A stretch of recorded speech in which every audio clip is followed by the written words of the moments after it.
잠깐 기도하겠습니다. 하나님 아버지, 이 시간 주의 사랑하는 성도들과 함께 말씀 나누려 합니다. 주의 성령께서 이 자리에 꼭 함께하여 주시기를 예수님 이름으로 기도합니다. 아멘. 문제 드리겠습니다. 다음 초성은 26년 4월 5일과 관련된 내용입니다. 무엇일까요? 초성이 3개가 보일 텐데요.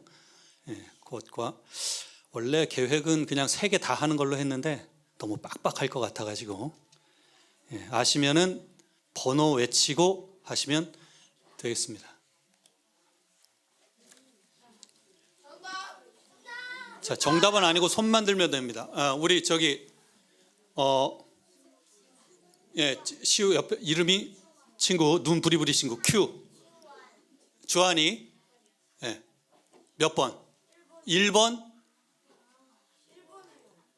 아니 1번 식목일 그렇습니다. 1번 식목일. 자, 선물 나가고 두 번째 우리 민교 2번 교회 대청소. 그렇습니다. 민교. 자, 3번. 자, 우리 태광36 학생회장 정환이 큐. 부활절? 정답입니다. 식목일 교회 대청소 부활절. 참고로 교회 대청소는 오전 9시부터 오시면 되겠습니다. 4월 5일 부활절에 즈음하여 오늘과 다음 안식일에는 그 예수님의 희생과 관련한 설교를 말씀드릴 거고요. 부활절 바로 전날 4월 4일 안식일에는 예수님의 부활과 관련된 그런 설교를 하도록 하겠습니다. 다음 문제입니다. 다음 공통점은 무엇일까요? 2글자입니다.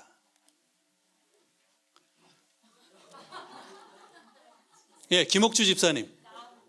나무 십자가, 우리 책상으로 만든 나무, 그리고 이정남 집사님이 하는 경기장, 컵불기 경기장, 나무로 정답입니다. 나무 선물 드리겠습니다. 오늘은 이 나무로 만들어진 이 십자가의 의미를 좀 살펴보길 원합니다. 그 복음의 주된 내용은 예수님께서 율법의 저주로부터 우리를 구원하셨다는 사실입니다. 갈라디아 3장에 보게 되면 그 율법의 저주가 나타납니다. 무릇 율법 행위에 속한 자들은 저주 아래 있나니 기록된 바 누구든지 율법책에 기록된 대로 온갖 일을 항상 행하지 아니하는 자는 저주 아래 있는 자라 하였습니다. 여기에 율법책은 보통은 신명기를 가리킵니다.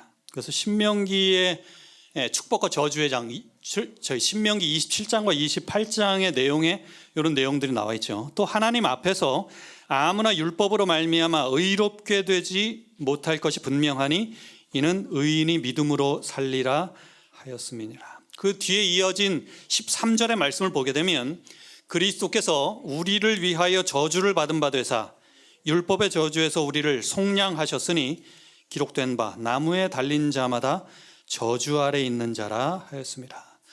사도 바울은 갈라디아 3장 23절의 말씀을 이야기하면서 신명기 21장을 인용을 합니다. 나무에 달린 자는 하나님께 저주를 받았습니다. 여러분, 이 성경절은 우리가 예의주시해야 할 성경절입니다. 이 말씀을 제대로 잘 이해하기 위해서는 십자가에 달리시기 전에 그 예수님의 재판 과정을 좀 살펴볼 필요가 있습니다. 요한복음 19장 5절 6절을 보게 되면 이에 예수께서 가시관을 쓰고 자색 옷을 입고 나오시니 빌라도가 그들에게 말하되 보라 이 사람이로다 하매 대제사장들과 아랫사람들이 예수를 보고 소리질러 이르되 십자가에 못 박으소서 십자가에 못 박으소서 하는지라. 빌라도가 이르되 너희가 친히 데려다가 십자가에 못 박으라. 나는 그에게서 죄를 찾지 못하였노라. 빌라도는 예수님에게 죄가 없다는 사실을 확인을 했습니다. 그런데 민심이 두려워서 예수님을 채찍질합니다. 그리고 종교 지도자들, 대제사장들, 서기관들, 이 유대인들 앞에 예수님을 데리고 왔습니다. 그리고 보라 이 사람이로다. 이 말 뜻은 내가 이렇게 했는데 이 정도면 되겠냐 이런 거예요. 이것으로 충분하지 않냐? 죄 없는 거 확인했는데 너희가 하도 아우성 치니까 내가 매질했다, 채찍질했다, 이 정도면 되지 않냐? 그런데 유대인들이 한 목소리로 이야기합니다. 십자가에 못 박으소서, 십자가에 못 박으소서. 여러분, 유대인들이 예수님을 십자가에 못 박으라고 한 것은 참으로 이상한 요구였습니다. 유대인들은 사람을 죽이고자 할 때에 십자가형을 취하지 않았습니다. 십자가는 기원전 약 600년경 페니키아 사람들에 의하여 고안되었고 이것을 이집트 사람들이 차용했습니다. 이 로마 사람들은 이 제도를 이집트 사람으로부터 가져와서 도망가는 노예들 그리고 극악한 범죄인들을 사형시키는 방법으로 사용하였습니다. 이 십자가형은 다른 민족의 방법이었을지언정 유대인들의 방법은 아니었습니다. 그런데 여기서 우리는 빌라도에게 울부짖는 유대인들의 모습을 발견합니다. 그를 십자가에 못 박으소서, 십자가에 못 박으소서. 그들은 무슨 생각으로 이렇게 이야기하는 것일까요? 빌라도는 나는 그에게서 아무 죄도 찾지 못했다.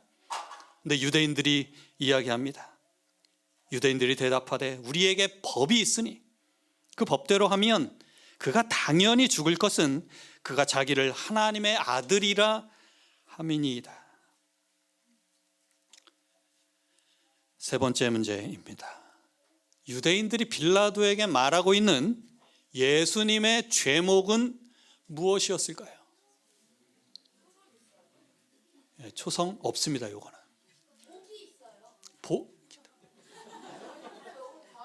그래, 너네 둘은 조금 있다가 해. 단골은 조금 온유, 신성모독? 정답입니다. 신성모독. 신성모독. 여러분, 유대인들이 지금 예수님의 제목으로 언급하고 있는 것은 신성모독의 죄였습니다. 그 고대 이스라엘 백성들은 신성모독을 그냥 되게 하찮은 것으로 여기지 않았습니다. 하나님께서도 마찬가지였어요. 십계명에 명시할 정도로, 셋째 계명에 명시할 정도로 신성모독은 엄히 금하였습니다. 넌 너희 하나님 여호와 이름을 망령되이 일컫지 말라. 나 여호와 이름을 망령되이 일컫는 자를 죄 없다 하지 아니하리라. 그리고 이 신성모독하는 사람들의 처벌 방법은 레위기 24장 16절에 나타납니다. 여호와 이름을 모독하면 그를 반드시 죽일지니 온 회중이 돌로 그를 칠 것이니라. 거류민이든지 본토인이든지 여호와 이름을 모독하면 그를 죽일지니라. 모세 율법에 신성 모독하는 사람의 죽음을 요구하고 있고 어떻게 그 사람의 목숨을 취할지도 나와 있었습니다. 돌로 치라는 것입니다. 여러분, 유대인들은 신성 모독에 대한 처형 방법, 돌로 치는 것으로 알고 있었을까요? 여러분, 그들은 분명히 알고 있었습니다.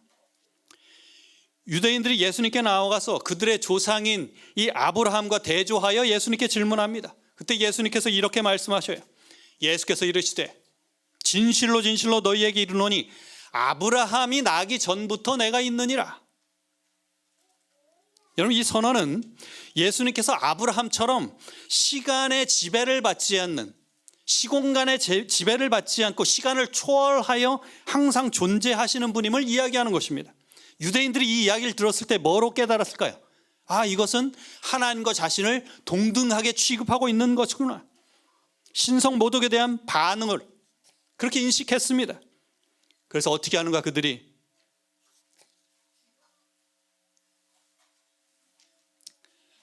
요한복음 8장 59절에 보게 되면 돌을 들어 치려 하거늘. 유대인들은 분명히 신성 모독에 대하여 어떻게 처벌해야 할지를 잘 알고 있었습니다. 또한 요한복음 10장에 보게 되면 예수님께서 아버지와 나는 하나라고 이야기합니다. 나와 아버지는 하나이니라. 여러분, 예수님이 메시아임을 거절했습니다. 하나님의 아들이라는 것도 유대인도 거절했습니다. 그런데 유대인에게 있어서 아버지와 나는 하나라고 주장하는 이 예수님의 말씀은 그들이 들을 때는 그들의 귀에는 신성 모독으로 들렸습니다. 그때 그들이 어떤 반응을 보였을까요? 유대인들이 다시 돌을 들어 치려 하거늘. 요한복음 8장에서도 돌을 들어 치려고 했고 10장에서도 다시 돌을 들어 치려 합니다. 왜냐하면 그들의 인식 가운데에 예수님이 신성모독을 하였기 때문에 그 방식대로 처벌하려 하는 것입니다. 집사 스데반의 순교 장면에서도 신성모독에 대한 유대인들의 동일한 반응이 나타납니다. 스데반이 성령이 충만하여 하늘을 우러러 주목하여 하나님의 영광과 및 예수께서 하나님 우편에 서신 것을 보고 말하되 보라 하늘이 열리고 인자가 하나님 우편에 서신 것을 보노라 한데 저희가 큰 소리를 지르며 귀를 막고 일심으로 그에게 달려들어 성 밖에 내치고 돌로 칠세. 그 전까지는 정말 이를 바득바득 깔면서 지켜보고 있었습니다.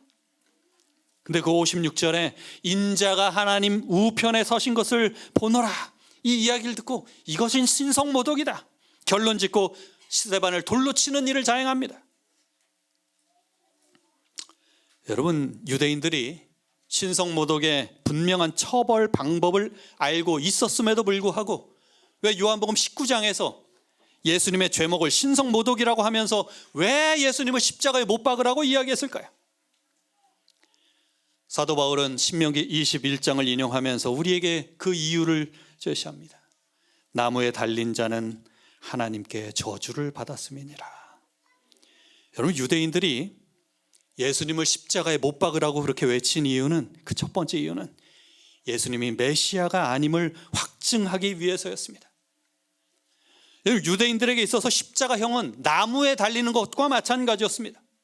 신명기 21장 23절의 말씀처럼 나무에 달린 자는 뭐라고 이야기했습니까? 하나님께 저주를 받은 자라 그랬습니다. 유대인들은 예수님을 십자가에 못 박음으로 하나님께 버림받은 자로 만들려고 했습니다. 그렇게 되면 십자가에 매달린 그 예수님은 하나님께서 보내신 메시아가 아니라 하나님께 저주받은 자임을 공식적으로 드러내는 행위가 되는 것입니다. 이것을 통해서 유대인들은 예수님이 메시아가 아니라는 것을 확증하려고 한 것입니다. 다음 문제입니다. 그렇다면 메시아의 뜻은 무엇일까요?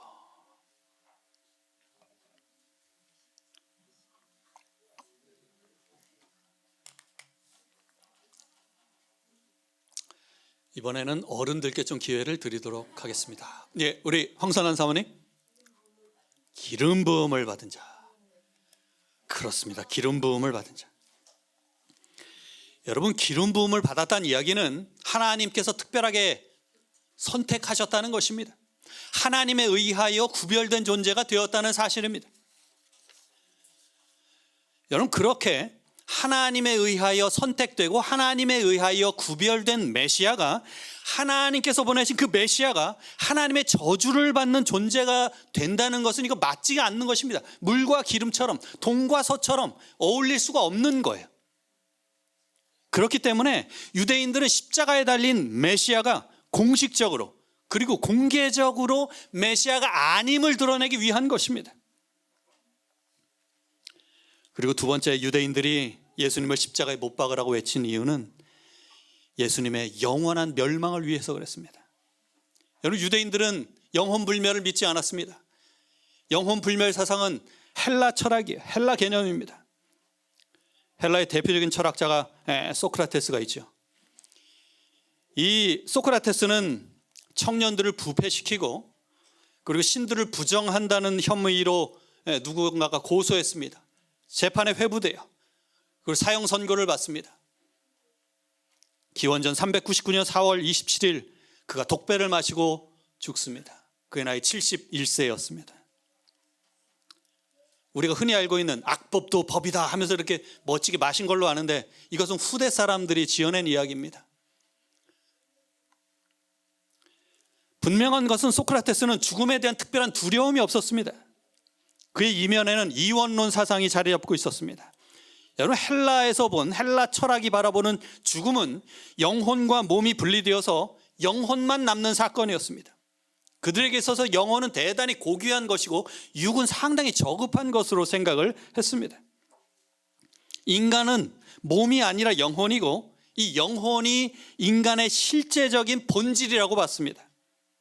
그래서 몸은 우연에 불과하고 죽음으로써 이 우연에 해당되는 몸이 소멸되어도 인간 자체는 소멸되지 않는다. 영혼이 있기 때문에. 그래서 영혼은 죽음 이후에도 사라지지 않는다고 그렇게 믿었습니다. 그래서 죽음은 감옥에 갇혀있던 사람이 풀려나듯이 몸으로부터 영혼이 풀려나서 깨끗해지는 사건이기 때문에 죽음은 매우 좋은 것이고 끝이 아니라 새로운 시작이라고 그렇게 인식했습니다. 이것이 헬라 사상이었고 영혼 불멸 사상이었습니다. 하지만 유대인에게 있어서 죽음은 생명과 헤어지는 것이었습니다. 여러분, 만약 어떤 유대인이 죽음에 처할 만한 죄를 지어서 재판관으로부터 사형 선고를 받게 되면 처형되기 전에 무릎 꿇고 기도할 시간을 주었습니다. 여호와께 용서를 구하는 거죠. 그러면 그의 죄의 용서가 가능했는데 그 이유는 성전 뜰에서 매일 아침과 저녁으로 희생제사가 지내지고 있었습니다. 상번제라고 하죠. 그것을 통하여 그는 용서함 받을 기회가 생겼습니다. 그런데 여러분, 만약 재판관이 이 죄인은 나무에 달려야 한다고 이야기를 하게 되면 유대인들은 이것을 하나님의 돌이킬 수 없는 저주로 생각했습니다. 이것은 완전한 죽음이었습니다. 부활의 소망 없이 죽는 영원한 멸망, 영원한 멸절을 의미하는 것이었습니다. 여러분, 그래서 유대인들이 예수님을 십자가에 못 박으소서라고 외칠 때에 그들의 마음속에는 예수님이 그 십자가의 죽음, 나무에 달리는 그 죽음으로 말미암아 부활의 소망조차 없이 영원히 죽기를 열망한 것입니다. 초기 기독교의 역사에서 제자들이 유대인들에게 복음을 전할 때에 십자가라는 말 대신 나무라고 종종 표현하였습니다. 너희가 나무에 달아 죽인 예수라고. 그들이 나무에 달아 죽였으니 친히 나무에 달려 그 몸으로 우리 죄를 담당하셨으니. 여러분, 유대인들이 예수님을 아주 의도적으로 십자가에 달려 죽게 하였습니다. 나무에 달리게 하여 하나님의 저주가 되어 부활의 소망 없이 완전한 죽임을 당하게 하였던 그 예수님께서 영원한 죽음의 권세를 깨뜨리시고 부활하신 이 사실은 그 어떤 것보다도 짜릿하고 통쾌하고 대반전이고 역전승고 같은 그런 대단히 역사적인 사건이 되는 것입니다.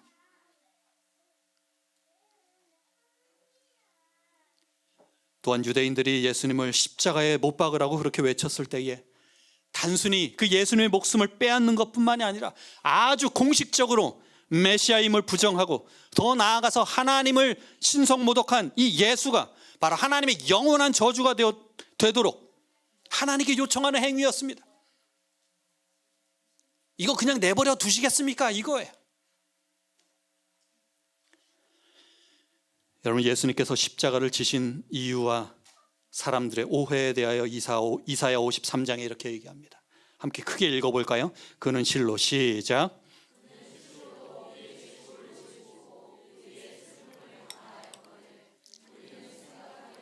그는 징벌을 받아 하나님께 맞으며 고난을 당한다 하였노라. 여러분, 하나님께서는 신성 모독으로 인하여 예수님을 저주를 받도록 하셨을까요? 그렇지가 않습니다. 여러분, 하나님께서 예수님을 십자가에 달리도록 허락하신 이유는 로마서 8장에 보면 그런즉 이 일에 대하여 우리가 무슨 말 하리요? 만약 하나님이 우리를 위하시면 누가 우리를 대적하리요? 자기 아들 아끼지 아니하시고 우리 모든 사람을 위하여 내어주신 이가 어찌 그 아들과 함께 모든 것을 우리에게 은사로 주지 아니하시겠느냐? 여러분, 사도 바울이 하나님에 대하여 표현할 때 뭐라고 이야기합니까? 자기 아들을 아끼지 아니하시고 우리 모든 사람을 위하여 내어주시니. 여러분, 하나님께서는 우리에게 속한 죄의 저주를 십자가에 달리신 그 예수님 위에 그렇게 지우셨습니다. 예수님께서 십자가에 달려 돌아가시면서 짊어지신 그 죄짐은 그분의 죄가 아니라 여러분과 저의 죄입니다. 아시는 바와 같이 예수님은 아무런 죄도 짓지 않으셨기 때문입니다. 예수님께서 십자가에 달려 돌아가셨을 때에 그가 당한 그 고통은 십자가의 육신적인 고통만이 아니었습니다. 시대의 소망에 보면 십자가에서 예수님은 육신적인 고통을 거의 느끼실 수 없었습니다. 정말 그분을 고통스럽게 한 것은 하나님의 돌이킬 수 없는 저주였습니다. 여러분, 예수님의 죽음을 최고의 희생으로 만든 것은 십자가의 육신적 고통이 아닙니다. 시대의 소망 753페이지에 보면 그분이 마신 잔을 그처럼 쓰게 하고 하나님의 아들의 심장을 파열시킨 것은 인류의 대속자이신 그분에게 아버지의 진노가 쏟아지게 만든 죄에 대한 의식이었다. 여러분, 예수님의 희생과 관련된, 십자가와 관련된, 예수님의 삶에 관련된 그런 영화 가운데의 대표적인 작품이 2004년에 상영된 패션 오브 크라이스트입니다. 이 영화의 제목, 이 광고 제목 이렇게 합니다. 가장 극적인 12시간. 당신도 이 순환에 눈물 흘릴 것이다. 이 가톨릭 신자인 이 영화배우 멜 깁슨이 제작하고 감독하고 시나리오까지 집필했습니다. 이 영화의 특징은 그 이전에 보여줬던 그 어떤 이 그리스도와 관련된 영화라 할지라도 인간적인 처절한 고통이 너무나 적나라하게 드러난 고통스러운 인간적인 모습이 많이 나타납니다. 그런데 여러분, 이러한 처절한 고통이 예수님의 십자가를 최고의 희생으로 만들진 않았습니다. 히브리서 2장 9절에 보게 되면 오직 우리가 천사들보다 잠깐 동안 못하게 하심을 입은 자 곧 죽음의 고난받으심을 인하여 영광과 존귀로 관쓰신 예수를 보니 이를 행하심은 하나님의 은혜로 말미암아 모든 사람을 위하여 죽음을 맛보려 하심이라. 모든 사람의 죄 때문에, 인류의 모든 죄 때문에 그분께서 그렇게 죽음을 맛보신 것입니다. 예수님께서 당신 자신의 죽음으로 사망을 패하시고 복음을 통하여 불멸과 생명을 가져오십니다. 디모데후서 1장에 보게 되면 이제는 우리 구주 그리스도 예수의 나타나심으로 말미암아 나타났으니 저는 사망을 패하시고 복음으로써 생명과 썩지 아니할 것을 드러내신지라. 여러분, 예수님의 고통을 최고의 희생으로 만든 것은 십자가에 달려 돌아가신 그 육신적인 고통이 아니었습니다. 그것은 우리의 죄를 담당하신 예수 그리스도 위에 놓여진 하나님의 저주였습니다. 여러분, 예수님께서 십자가에 달리셨을 때에 그분은 무덤의 문을 꿰뚫어 보실 수 없었습니다. 여러분, 예수님의 죄가 너무나 공격적이어서 하나님과의 분리가 이거 영원하지는 않을까, 이런 염려가 있었습니다. 그런 생각이 있었어요. 시대의 소망 753페이지에 사탄은 맹렬한 유혹으로 예수님의 마음을 쥐어짜듯이 괴롭혔다. 구주께서는 무덤의 문을 꿰뚫어 보실 수 없었다. 그분이 정복자로서 무덤에서 나오리라는 희망이 주어지지 않았고 아버지께서 자기의 희생을 간합하셨다는 말도 그분에게 들려오지 않았다. 하나님께서는 죄를 심히 미워하시기 때문에 그분은 자기가 하나님과 영원히 분리되지는 않을까 두려워하였다. 여러분, 이것이 예수님께서 고뇌 가운데서 울부짖었던 그 이유입니다. 우리 양장로님이 전에 설교를 하셨었죠. 가상칠언에 대하여. 네 번째, 나의 하나님 어찌하여 나를 버리셨나이까. 여러분, 예수님은 겟세마네 동산에서 피땀을 흘리면서 간구하십니다. 아버지여, 할만하시거든 이 잔을 내게서 옮겨주십시오. 여러분, 이 잔은 단지 십자가만을 의미하지 않습니다. 여러분, 그 잔은 패하거나 피할 수 없는 하나님의 저주였습니다. 어떤 자비도 섞이지 않고 그분에게 쏟아진 하나님의 진노였습니다. 제가 말씀을 준비하면서 생각해 봤어요. 이 하나님과 헤어짐이, 영원한 분리가 어떤 의미가 있을까? 여러분, 사람이 살아가면서 겪는 분리에 대한 고통 가운데 가장 큰 것은 죽음, 생사의 기로에서 선 것입니다. 사랑하는 누군가가 나와 헤어질 때에, 며칠 전에 저와 목회를 함께 나온 광주교회 박동현 목사님이 돌아가셨습니다. 투병하시다가 27년 함께 목회한 동역자입니다. 제가 그분의 관을 드는데 가슴이 무너져요. 너무 가벼워. 그분이 덩치가 있었거든요. 목회자 협회 가면 같이 팔씨름도 하고 그런 사이였어요. 그렇게 몸이 좋았던 그분이 투병하면서 모든 진이 다 빠진 것입니다.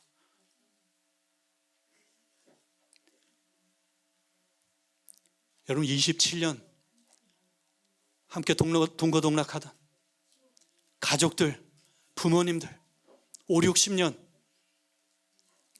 그 함께한 세월만큼 헤어짐의 고통도 그렇게 큽니다. 근데 여러분, 하나님 아버지와 예수님은 어떤 사이입니까? 여러분, 영원 전부터 계셨던 거예요.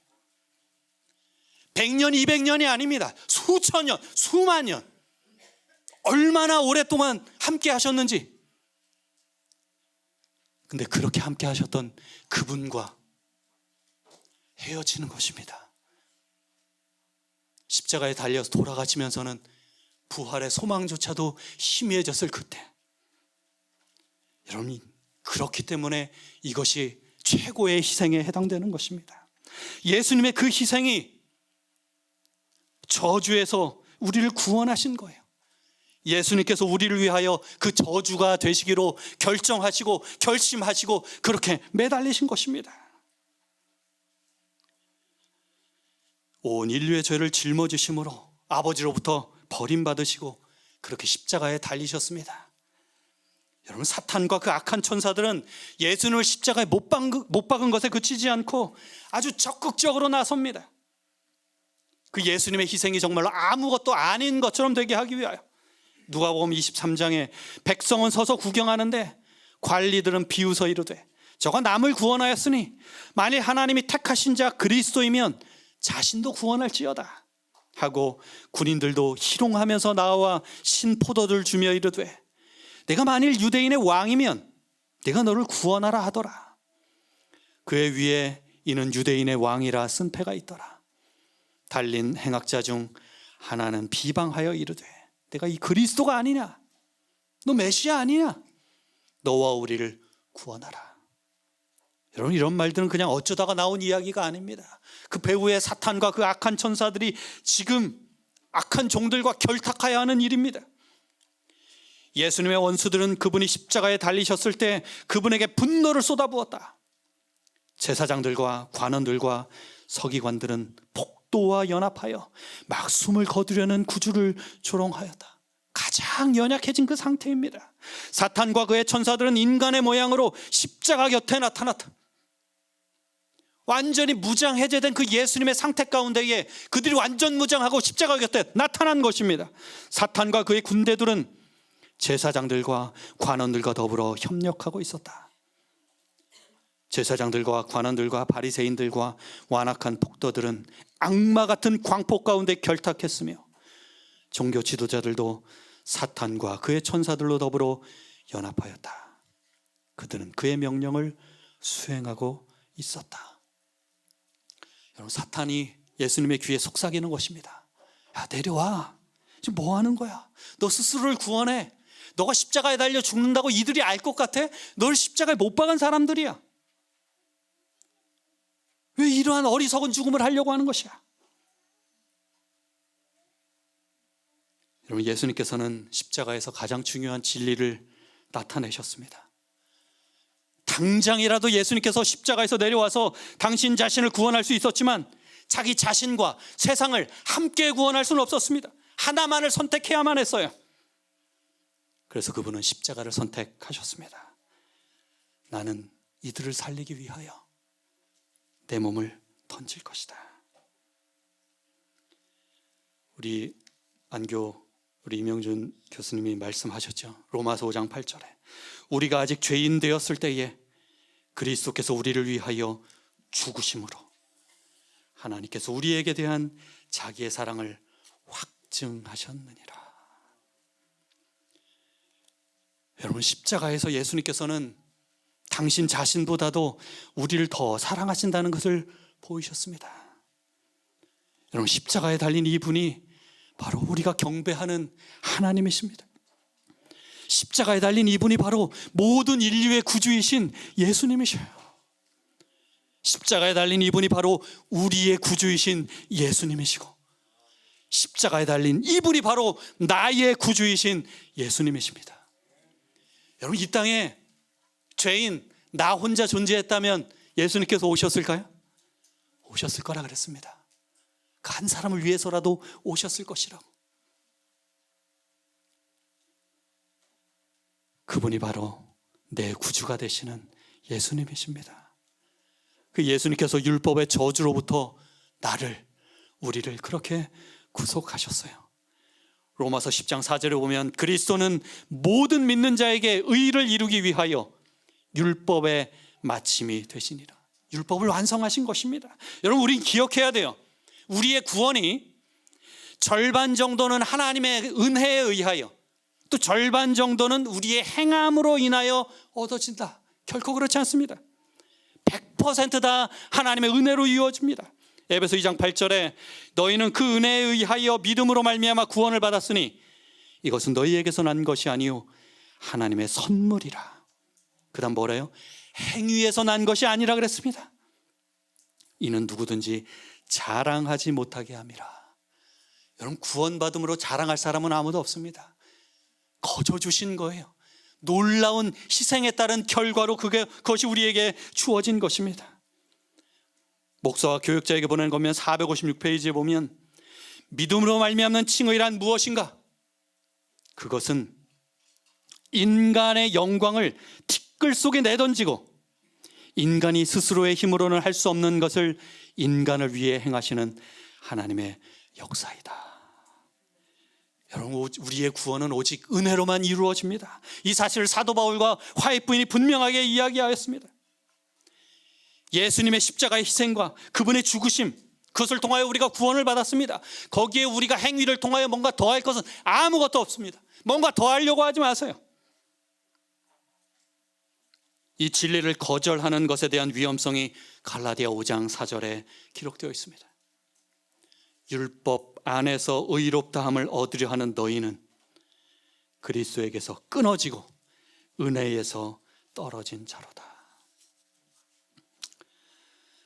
사랑하는 우리 산패너교회 모든 성도 여러분, 우리 모든 성도님들이 예수님을 믿을 뿐만 아니라 그 믿음을 끝까지 잘 유지하셔서 어느 누구도 행함으로 말미암아 구원을 얻기 위하여 노력함으로 그리스도로부터 떨어지거나 멀어지거나 분리되지 않기를 간절히 바랍니다. 우리 모두가 매일의 삶에서 우리를 위하여, 더 나아가 나를 위하여 율법의 저주가 되신 그 예수님을 믿는 그 믿음을 분명하고도 확실하게 끝까지 간직하시게 되길 간절히 바라며 오늘 말씀을 마치겠습니다. 기도하겠습니다. 하나님 아버지, 우리를 영원히 살리시기 위하여 나무에 달리신 그 예수님을 살펴보았고 알게 하셨으니 감사합니다. 저희의 죄와 연약함을 대신 짊어지신 그 사랑 덕분에 우리가 지금 호흡하고 있고 이렇게 교회에 출입하고 있음을 분명히 압니다. 주님, 우리가 우리의 공로나 행위가 아니라 오직 십자가의 은혜만을 의지하게 하시고 날마다 그 예수님을 마음에 품고 붙들고 믿음으로 승리하게 하여 주시옵소서. 주님, 혹시라도 나 자신의 의의를 붙들려는 마음이 생긴다면 그거 떨쳐내고 밀어내고 내려놓게 하시고 끝까지 주님의 구원하신 그 은혜를 믿음으로 붙잡게 하여 주시옵소서. 그렇게 살아가는 성도들 되게 하옵시기를 지금도 여전히 살아계신 예수님 이름으로 간절히 기도드리옵나이다. 아멘.